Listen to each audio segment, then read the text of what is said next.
dan pertaniannya sungguh maju saat ini.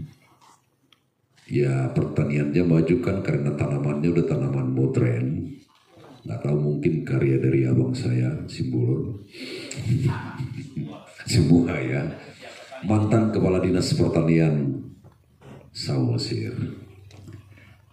Nah itu maksud saya perkenalan sekaligus saya untuk bisa memahami bagaimana kita berdiskusi kan.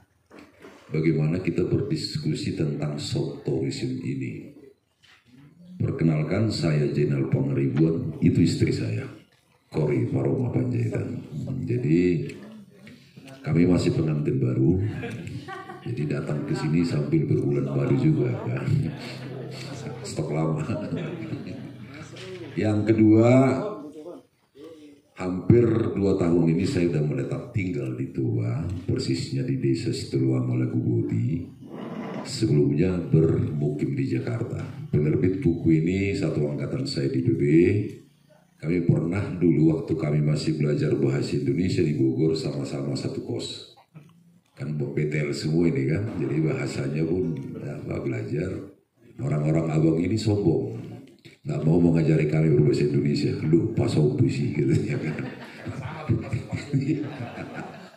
Tuh, jadi aku ada satu short story. Tahun 1984 mungkin masih ada yang belum lahir di sini. Pertama sekali saya menulis di media waktu itu udah Suara Pembaruan Sinar Harapan ya, tentang pariwisata Danau Toba. Jadi pertama sekali menikmati uang honor dari menulis tentang pariwisata di media nasional. Saya pikir masih Sinar Harapan. Apa yang saya sajikan waktu itu, sebenarnya kita kan tidak memungkinkan infrastruktur dan kapital kecuali mendatangkan investor untuk mendesain kawasan Danau Toba itu seperti Hong Kong, gitu kan? Atau seperti Quebec di Kanada, atau mungkin seperti Swiss dan lain-lain yang ada sungai-sungai dan segala macam. Namun kita mempunyai modal yang sangat kuat, keindahan wilayah, ramahnya masyarakat, sama adanya kebudayaan-kebudayaan yang punya historis seperti Bakara, Pusubuhit dan lain-lain. Itulah sebenarnya modal dasar kita mengembangkan pariwisata. Dan segmennya itu jelas. Segmennya jelas. Ketika masyarakat industri, nah sekarang kan kalau kita lihat Malaysia, Singapura, termasuk Australia, mereka kan masyarakat industri yang dari segi angka sampai sebelum COVID, mereka lah yang mempunyai jumlah wisatawan yang datang ke Indonesia dan termasuk ke Danau Toba. Australia sebagian, baru orang-orang sedikit yang mempunyai kaitan dengan Indonesia dari Eropa. Kalau Amerika itu nggak pernah melirik kita itu Amerika itu, karena mereka adalah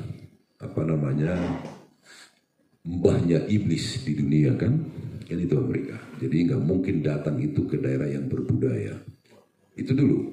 Soal ada deviasi, penyimpangan dalam kebudayaan itu, dalam keseharian masyarakat, jangan kita anggap itulah kita. Artinya setiap perubahan sosial, ya bang ya, dalam pelajaran sosiologi kita dulu, setiap perubahan sosial pasti menghadirkan sisi negatif. Nah sisi-sisi negatif itu dimanapun pasti ada. Bagaimana Amerika merangkak menjadi negara maju dengan mereka mencoba melibas kaum negro dulu kan, dan di mana-mana begitu, termasuk Singapura. Bagaimana mereka membengkirkan dan mengenklav India ke daerah yang di bawah Oscar Road ini. Jadi artinya modal kita yang utama Nah, itu keindahan alamnya, manusia yang ramah dan berbudaya, serta sistem-sistem nilai yang hidup dalam masyarakat itu. Itulah sebenarnya destinasi kita, yang tentunya mempunyai adaptasi sesuai dengan perkembangan zaman dan lain-lain. Itulah soft tourism. Bagaimana mereka hadir misalnya untuk melakukan atau ikut ritual di hutan tinggi Lagu Boti. Silakan aja ikut. Kita kan tidak mau merubah iman apapun yang mereka percayai. Tapi ritual itu memungkinkan mereka berinteraksi dengan alam. Bagaimana mereka bermeditasi di homestay meditation di sini, kan gitu kan? Whatever they need. Artinya panggung-panggung itulah yang kita berikan, panggung-panggung interaksi antar manusia, manusia dengan Tuhannya dan manusia dengan alamnya. Dan dalam nilai-nilai kebudayaan Batak semuanya itu ada, gak ada. Persoalan ada deviasi, jangan langsung kita bahas. Di mana-mana perubahan sosial pasti menghasilkan residu-residu itu. Itulah soft tourism. Apa kelebihan soft tourism ini? Biasanya wisatawan itu mempunyai spending waktu, penggunaan waktu yang cukup panjang. Dia bisa 2 minggu menaiki Pusuk Puhit, berkeliling bermeditasi di sana. Dia bisa 1 minggu menetap dan menikmati desa Janggaduluk di Lumban Julu. Bisa dia ikut bertani dengan kearifan lokal yang ada di hutan tinggi Lagu Boti. Kan itu sebenarnya. Dia bersama-sama menjala ikan dengan para nelayan. This is the soft tourism. Karena kita kan nggak mungkin memberikan panggung-panggung seperti yang ada di Hong Kong kepada mereka. Bukan itu wilayah kita. Itu soft tourism. Artinya how to decide the attractive situation for them to be patient in the long time. Nah, kalau kita ke Singapura kan kita mau menjemput masa depan yang belum kita nikmati. Bagaimana mewahnya pelayanan di Hotel Shangri-La Singapura. Bagaimana kita berjalan seperti kita adalah Robocop di apa itu? Di jalan apa itu yang di Singapura itu? Nah, Orchard Road. Kita sekarang mau ke London. Ya, kita kan mau mencoba memacu sebuah impian masa depan. Dan itulah wilayah kita. Makanya kan begitu bangganya orang-orang Batak yang menjadi pelayan rumah sakit di Amerika. Bagaimana hebatnya di Amerika itu. Kan sekarang kan rata-rata kan. Jadi apa yang mau kita lihat di sana buat kita dan buat orang-orang lain. Artinya kan ada sekelompok orang yang menginginkan kembali mereka dengan alam, menginginkan mereka mempunyai sistem nilai baru dengan kekerawatannya. Itulah yang diperlukan sekelompok orang dalam dunia yang paradoksal ini. Nah, bagaimana mendesain itu secara praktis, kan gitu. Nah, adalah hadir pemikiran-pemikiran seperti dari mana tadi yang ahli foto ini, Rizal kan, bagaimana membuat baik di Samosir, ya kan? Dan dapat duit dari situ. Banyak lagi besar saya dengar. Artinya kan berlama mereka. Berapa lama waktu itu mereka jalan? Yang baik-baik itu yang di Rut Wika itu. Yang awalnya 1 hari kita tawari rute baru, akhirnya nggak jadi, kita ke Parapat dan di Samosir 2 hari. Itu dia kan tambah. Artinya kan ada soft kan yang ditawarkan jadi bertambah. Jadi artinya kita mendesainlah itu secara kreatif. Nah, perlulah misalnya seperti Samosir kreatif. Karena Samosir kreatif ini anak-anak muda ini chip otaknya udah berbeda sama kami nih. Aja bang ya. Hadirlah mereka mendesain-desain hal-hal kreatif untuk memunculkan soft kreatif itu dengan baik. Nah, salah satunya seperti meditasi ini, saya pikir meditasi ini adalah sebuah paket wisata yang sangat menarik, yaitu yang disampaikan oleh Pak Si Hombing dalam bukunya.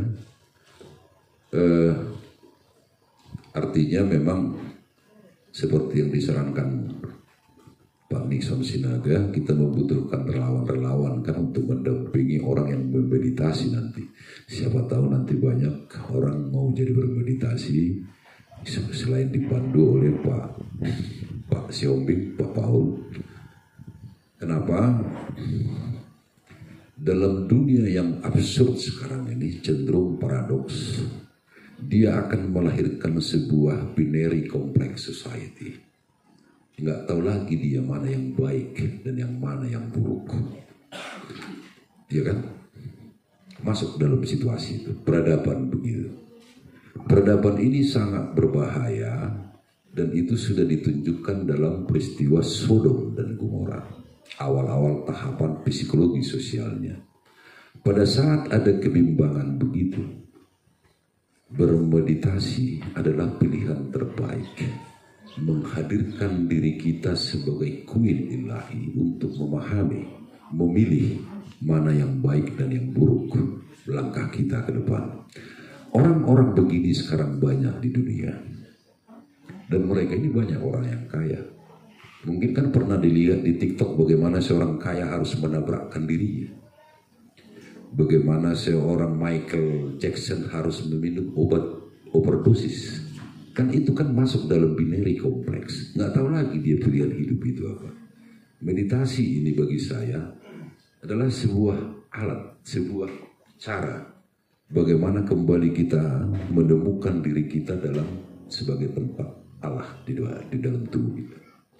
Menyediakan diri kita menjadi tempat roh, kan gitu ya, roh Allah.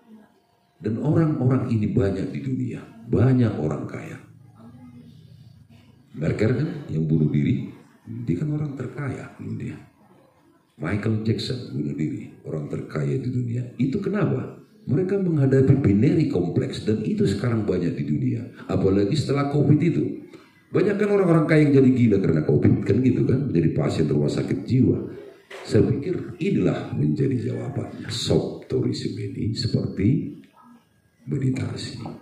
Artinya ya kita create lah bagaimana meditasi itu kan menjadi sebuah sesuatu yang ada atraktifnya kan gitu kan. Kayak tadi kan ada dokter, ada apa segala macam. Nah kalau soal pemerintah bagaimana membangun apa ini, kita juga nggak bisa benturkan. Kita kan nggak mungkin hanya membangun kearifan budaya lokal dalam rangka pariwisata. Kan diperlukan juga instrumen infrastruktur seperti lapangan terbang, jalan raya, segala macam. Dan dibutuhkan juga tentu kenyamanan untuk stay seperti yang dilakukan Pak Sihombing di sini dengan homestay Patendungannya. Artinya itulah yang dikerjakan negara melalui BODT. Walaupun mungkin BODT ini sampai sekarang masih bermeditasi Pak, belum bekerja. Ya kan, masih bermeditasi. Jadi bukan berarti mereka tidak berbuat, minimal mereka masih bermeditasi. Apa yang mereka akan lakukan? Sinkronisasinya dengan soft tourism ini, itulah sebenarnya yang harus kita kerjakan bersama-sama oleh elemen masyarakat. Dan sinkronisasi itu saya pikir embrionya kan sudah dilakukan oleh saya juga dengan BODT kan ya, membuat event-event kreatif di Sibisa kan, di Caldera. Sesederhana itu sebenarnya. Jadi kita nggak usah berpikir terlalu apa. Hiduplah kita dengan budaya Batak itu, dan itu akan menjadi destinasi untuk orang lain. Kenapa? Kata siapa orang Batak kasar-kasar? Ini satu kosan saya belum pernah ini saya dengar mempunyai bahasa yang kasar. Padahal ini Siantarmen ini loh, jangan salah. Belum pernah ini saya dengar kasar. Malah ini kalau agak marah, agak merah mukanya dikit baru diem, gitu kan. Jadi cocok ini memang tukang meditasi. Jadi artinya soal ada bias itu soal dinamika perubahan hidup lah. Artinya bagaimanalah kalau super truk dengan connect truk tidak keras bahasanya. Ya karena suara truknya aja kan udah kuat. Gimana kalau bicara pelan-pelan? Bagaimana tukang tambal ban suaranya pelan-pelan. Orang dia hidup di pinggir jalan raya. ada bising lalu lintas keras. Ya terjadilah seperti yang dikatakan, mana dia Pak Kadiman? Kenapa dia kabur? Kemana dia? Pulang. Nah itulah apanya. Artinya itulah sekedar pemantiknya. Itulah sekedar pengantarnya. Bahwa itu sebenarnya bukan konsep yang berat. Soft itu. Soft itu terserah tuh kita nih. Mau kita memelihara budaya kita, keindahan kampung kita, segala macam. Seperti yang dilakukan Bu Kore sekarang. Memoles kampung mertuanya. Kampung mertuanya Bu Sinulak itu supaya bisa menjadi destinasi. Jadi bonani hari Arab yang ngelak puin atau itu tak. Asal kita teridin tapi gak bisa mengisi deh. Betiru dan marani be kondisi ini. Inilah kan. Jadi hanya memang kan nggak mudah step-stepnya. Karena kita kan elemen egaliter, kampung kan bukan milik kita sendiri, tetangga. Saat dia menanam bunga banyak-banyak di kampung, tiba-tiba ada bikin kandang babi di sampingnya. Nah itu bau teh bau tanah. Betul lah, memang mesti tani manuki bunga ini ikut kan saling berhadapan. Artinya tidak mudah mendesain kampung itu juga untuk soft ya, supaya mereka betah di sana berapa nggak mudah. Nah disitulah membutuhkan spiritual effort, nilai-nilai kejuangan. Artinya ya kadang kita lelah juga, tapi kan ketika kita berupaya bahwa apa yang kita capai adalah baik. Ya kadang kita harus kacamata kuda kan. Nggak perlu terlalu membuka kuping terkadang. Dan kan gitu lakukan aja. Seperti yang dilakukan Pak Rijal Nebahu kan. Mau dia melin awal waktu dia pintar juga berbeda kan. Orang rusam sih gitu. Nah itu kan. Yang begitu-gitu kadang perlu. Ya artinya kan sistem kekerabatan orang Batak, belian dan tulukan semua kita udah memahami dan memaknai. Tapi seperti yang dikatakan Pak Paul tadi, jangan hanya knowing, tapi being katanya kan. Kita menjadi pelaku, kan gitu. Setiap kita menyiapkan dirilah jadi pelaku untuk soft tourism itu. Pelaku itu kan tidak harus mampu seperti Pak Paul mendirikan homestay. Saya hanya ramah dan ini aja. Saya pikir saya udah pelaku dari soft tourism itu, membuatkan orang asing ramah. Asik katanya kan. Seperti Ibu Juwita punya talenta membuka sanggar. Yes, itulah elemen kebudayaan kita yang menunjukkan bagaimana sebenarnya kita bertani, bagaimana kita hidup. Itu dalam tortor itu bisa ditunjukkan dalam sebuah atraksi tortor kan gitu kan. Dan sekaligus bagaimana kita menghargai nilai-nilai kehidupan. Aku takut berkepanjangan. Mudah-mudahan kita bisa membuat sebuah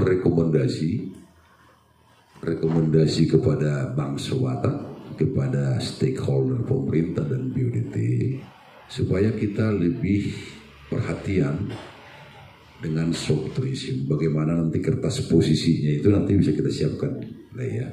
Karena soal data kita kan diinterupsi oleh COVID 2 tahun ini.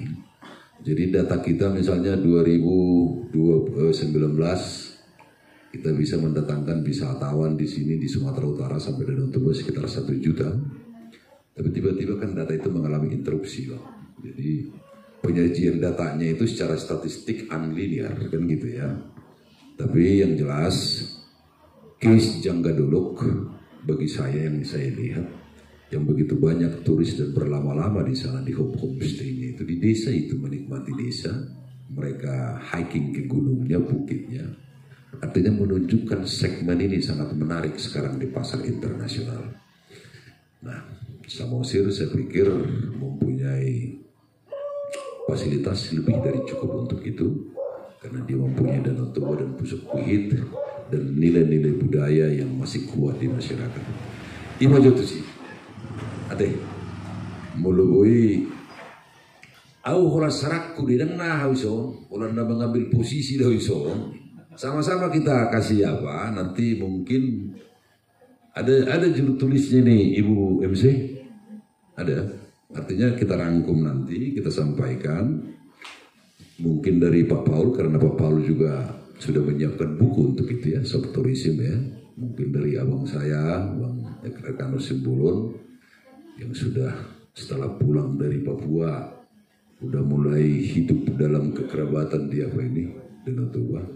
Atau mungkin dari ibu tante gua, tante Guru Sinurat nih kan, ada mungkin sesuatu.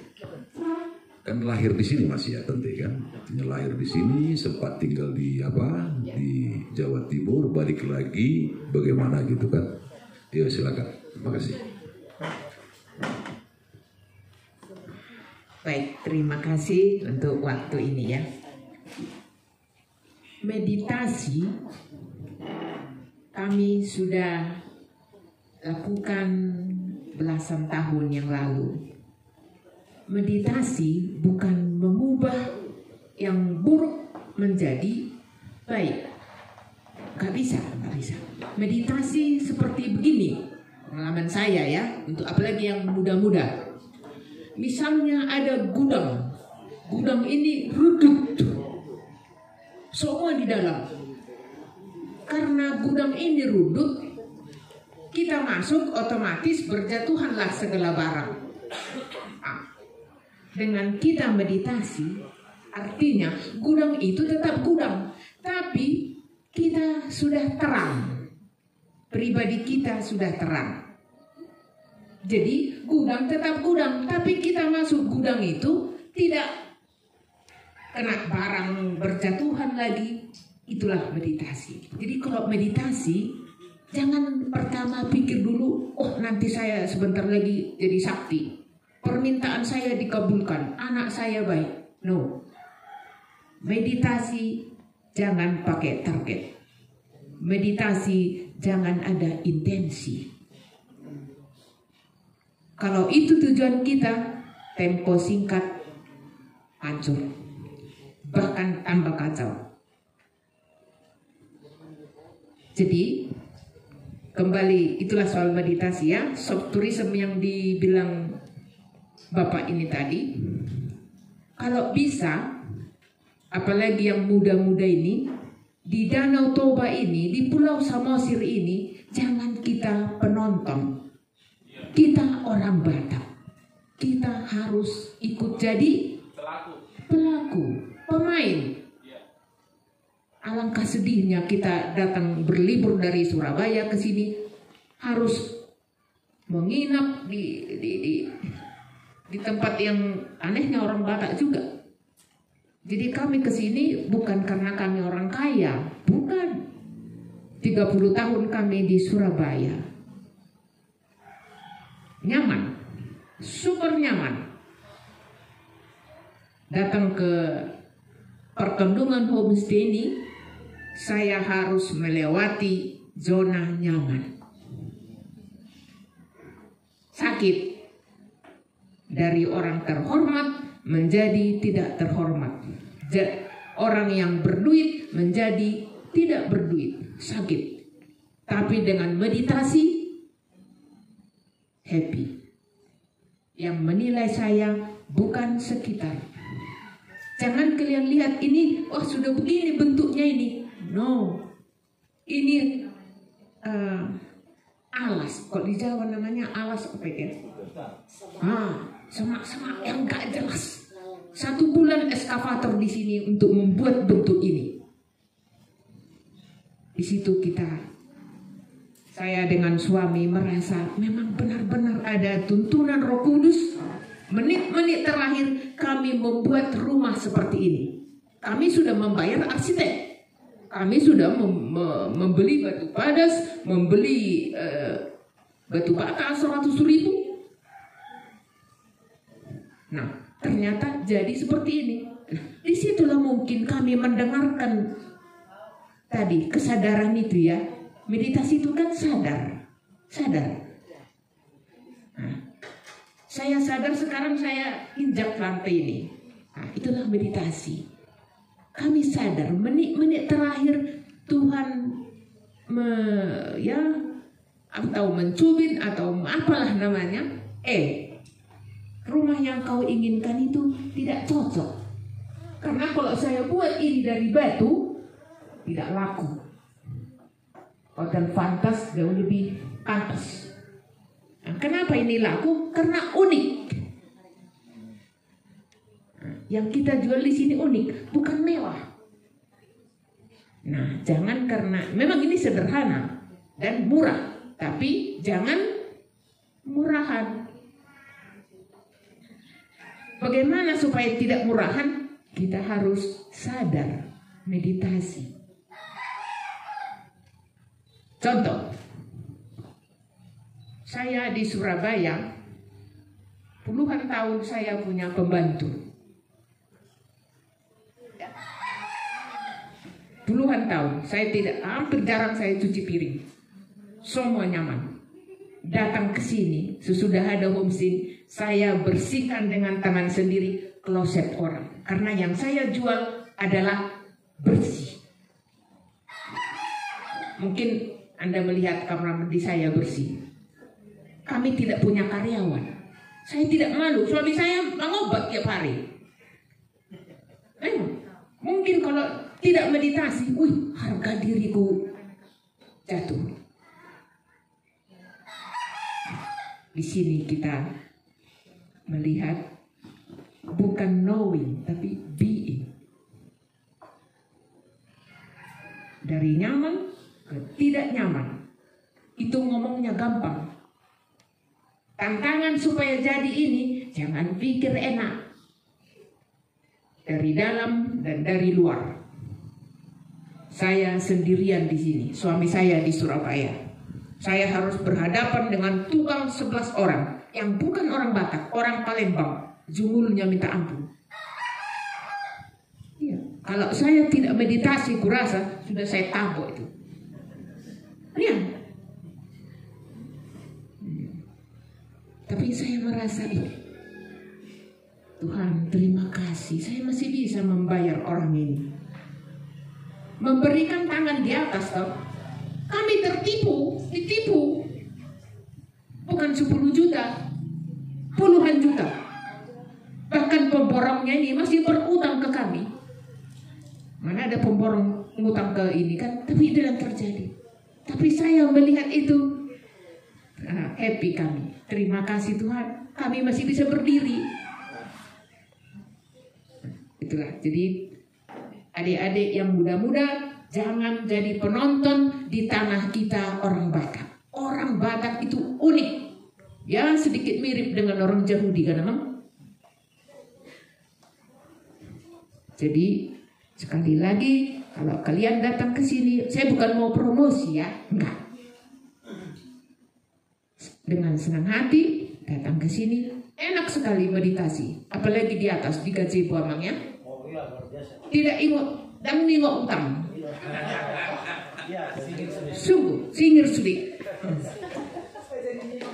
Dan dulu saya waktu kan saya lahir di sini ya, besar di sini. Saya melihat Danau Toba ini, sesudah pulang saya dari Surabaya, saya melihat karya agung Tuhan. Terima kasih. Karena kami kalau menikmati seperti ini, bayar jutaan rupiah ke Bali. Itu masih tiket. Apalagi dapat penginapan yang seperti ini amangnya kalau di Bali hanya orang barat yang mampu, karena satu malam 2 juta. Dan jalan ke dalam itu tano-tano begitu kan? Dan itu mahal. Nah, sekarang di tempat kita ada. Mari jadi pemain ini. Jangan hanya misalnya orang Jakarta, maaf. Hanya berkuar-kuar, kembangkan soft tourism. Nang sadar ruko lagi baik di Samosir.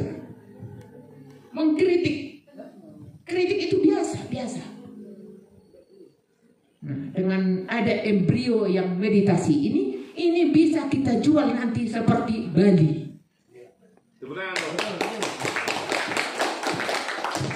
Ya, Bali laku bukan karena hebat kali enggak.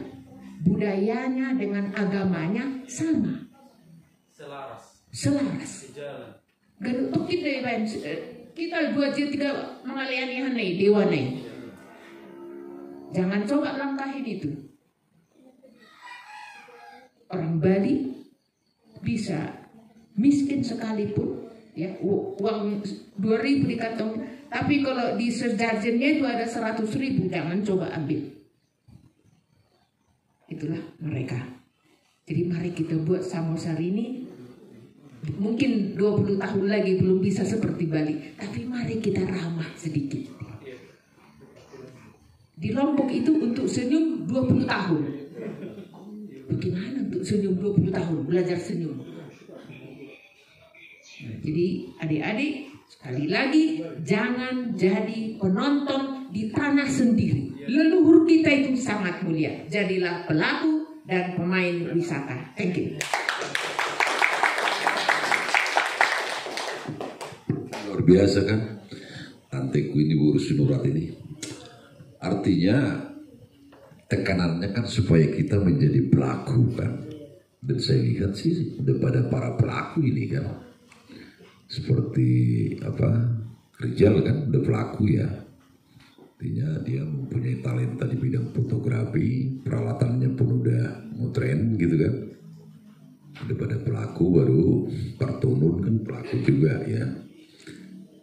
Nah, Berejuita juga udah pelaku. Ya artinya itu memang menjadi persyaratan minimal, karena soft tourism itu kan masif partisipatif gitu kan, membutuhkan partisipasi banyak orang, komunitas, bangsuri. Kita lakukanlah sesuai talenta yang kita miliki, dan talenta pembaharuan budi itu bisa makin kita pertajam melalui meditasi kan gitu kan. Kita menyadarkan kita bahwa ada talenta, kemampuan dalam diri kita. Jadi menggunakan teknologi seperti Samosir Kreatif, saya pikirkan tidak bisa lagi kita menghindar dari situ. Nggak bisa lagi kita mundur menjadi seperti suku Baduy kan. Kita harus aware dengan teknologi itu. Nah, tugas para senior lah seperti Bang Simbolon untuk membimbing yang muda-muda kan, ya Bang. Tapi udah pensiun Bang ya? Sudah ya, tapi kan masih sehat ini, kurasa akibat meditasi nih. Sehat terus di usia masih pensiun, baru pengenalan. Iya, jadi mungkin ada yang lain, saran-saran yang lebih seperti yang tadi kan konkret yang dikatakan oleh Ibu Sinurat. Jadilah jadi pelaku pemain, dan itu bukan slogan formal karena udah dilakukan di sini dengan segala. Nggak sempat menangis waktu itu Tante ya? Oh, ya. Menangis juga berarti. Bahkan saya sempat bilang orang, oh gila itu, mana mungkin laku. Oh gila, artinya kan berdarah-darah. Ada sedikit. Iya. Selalu memang yang membuat perubahan itu orang-orang gila kan. Ya, ada lagi. Atau sebentar dari Pak Simbolon dulu nanti. Oh dari sana.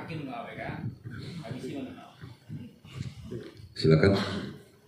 Ibu Juwita Manurung. Oras kita saluna. Amar Juwita Manurung tubuh ni baru tapean nagebuti mata tulangku lah yang duduk di depan itu sebagai narasumber. Gak mau tadi disebut narasumber kan? Inang Naulibasa berdiri, Inang Naulibasa permeme si berduton pertarus nasa sudan perpoda si ingoton pertona si huton. Jadi Inang Naulibasa itu bukan sanggar, tapi merupakan sekolah adat. Jadi dia di bawah Yayasan Pendidikan Masyarakat Adat Nusantara, itu IYPMAN. Jadi kembali mendidik anak-anak, pendidikan karakter lewat adat dan budaya. Mengapa? Ini menarik kalau dikaitkan ke sini. Karena sesungguhnya opung kita punya metode-metode yang luar biasa dalam mendidik peperannya. Bayangkan mulai dari sistem amang bau inang bau, meminimalisir terjadinya perselingkuhan antara pendatang, itu aja satu sudah luar biasa. Belum lagi arsitektur yang luar biasa, rumah Batak kalau gempa hanya goyang, dan yang lain. Ada satu istilah sebelum istilahnya, tapi aku suka tadi Inang tadi. Nah buruk kena kini, sinurat buruk kumeng, buruk manurunga, hahomion. Cuman satu yang ada peristiwa-peristiwa yang kemudian ada satu tona opung samaku. Itu yang kupegang sebagai Homian Batak.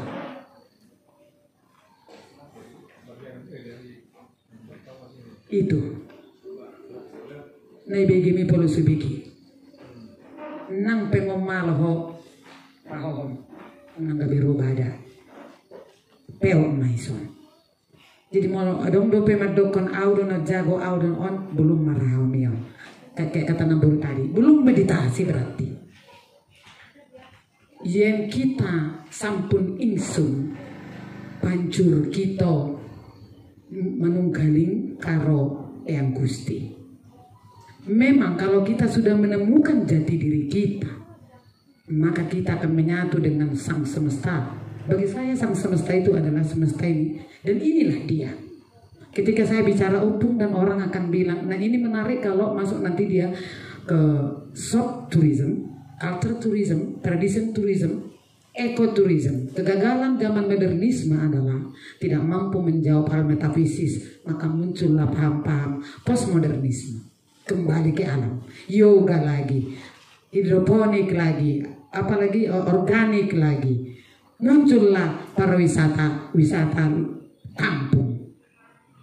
Karena gagal zaman modern menjawab hal metafisis yang ini tadi. Terus orang bilang, halu kalau bicara opung. Terus ngana nggak halu bicara Tuhan. Because everything you cannot see with your eyes, itu goib. Maka itu halu. Lah tapi kan itu halu. Memang kemampuan kita berhalusinasi lah membuat kita bisa menyatu dengan beliau-beliau itu. Kalau kami sebagai pelaku Homian Batak menyebutnya akan itu. Kristen menyebutnya Bapa kami yang di surga. Bagi Kristen tingkat tertinggi dari kekerabatan itu adalah Bapa. Tapi bagi orang Batak tidak. Opung. Bukannya opung manurung yang kupanggil. Opung yang kupanggil itu adalah opung mulai jadi nabulu. Ini sebenarnya saya tidak akan bertanya, tapi akan testimoni dan saran. Sebagai pelaku Homian Batak sebenarnya, saya tidak perlu mengambil referensi dari daerah manapun, kecuali kembali kepada diri saya. Pengapa perjalanan saya cukup panjang, saya sampai sekarang akhirnya menyebutnya The Secret and Sacred of Destiny. Panjang perjalanan saya, membanting-banting saya, menghajar-hajar saya sampai saya harus menemukan siapa saya. Ingsun, itu yang saya bilang tadi.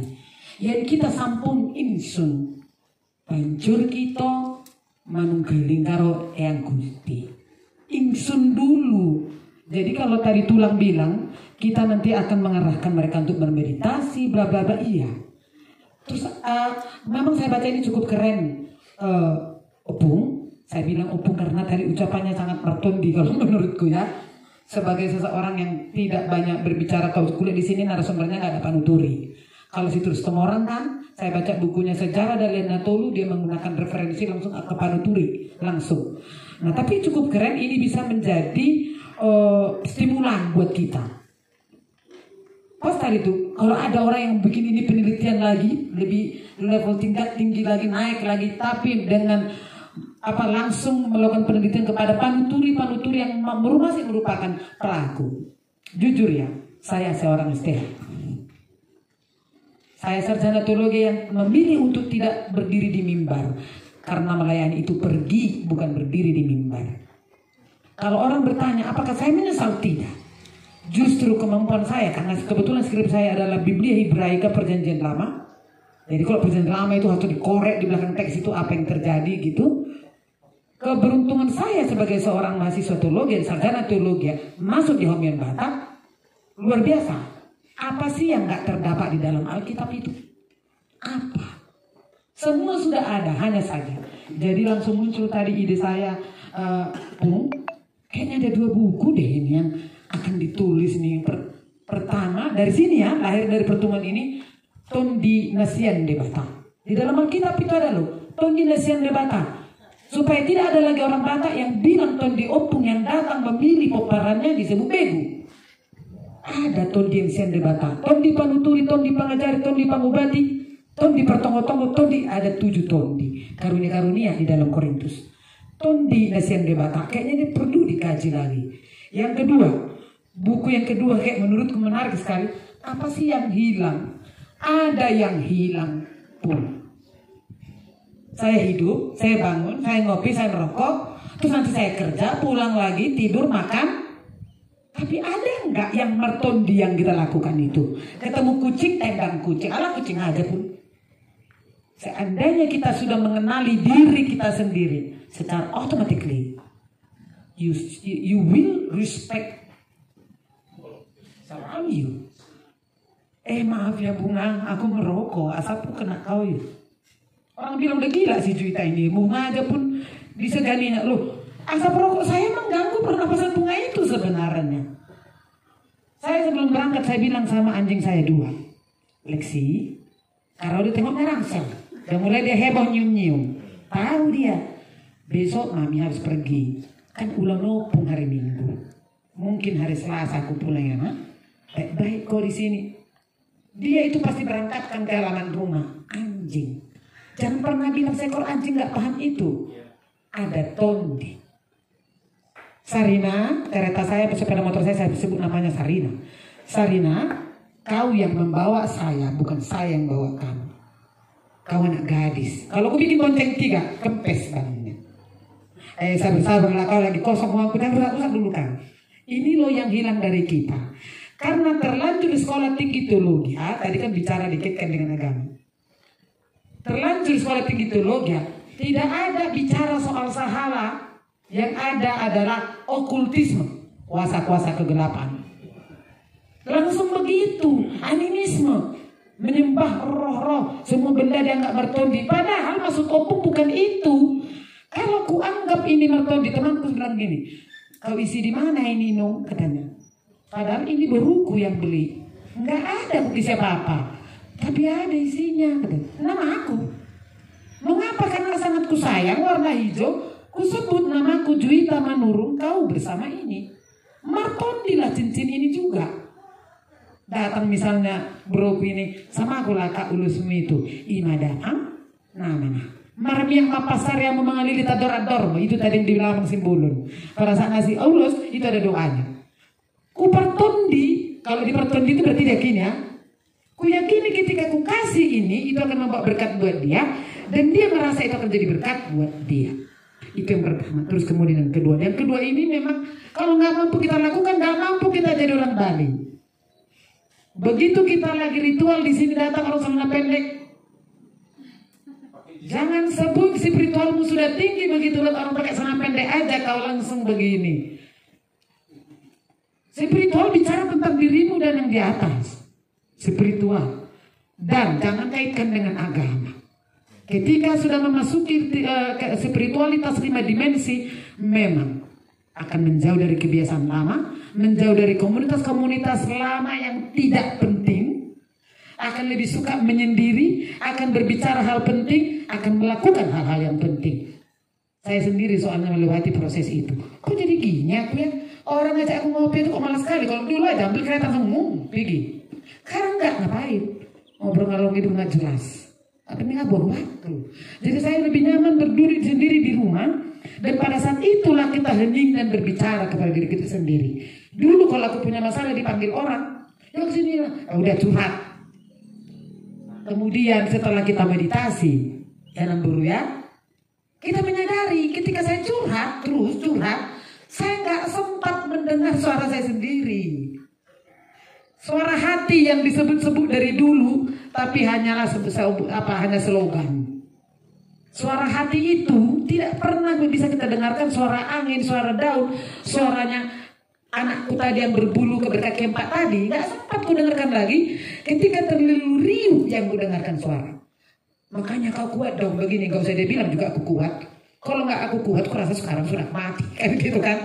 Kalau melewati proses pahit yang ku lalui, mulai dari aku didorong untuk menikah dan aku melakukan sesuatu yang sebenarnya tidak pilihanku, hanya untuk menyenangkan orang tua, dan sampai kemudian aku hidup sendiri saat ini.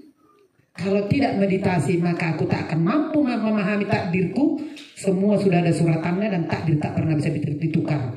Ketika aku nyampe di titik itu, oh ini takdirku, ingsun. Kalau buku Dunia Sopi bilang siapa saya? Ketika saya menemukan inilah saya, terus tadi Tulang bicara tentang talenta, Namboru juga bicara talenta. Iya. Lalu saya menemukan nama saya Juta Manurung dilahirkan di tanggal 1 Agustus jam 3 pagi tahun 79 dengan talenta ini, maka berarti aku harus hidup dengan itu. Dihina, dibilang orang gila. Iya. Memang anak kritik bermanurung, mana tolong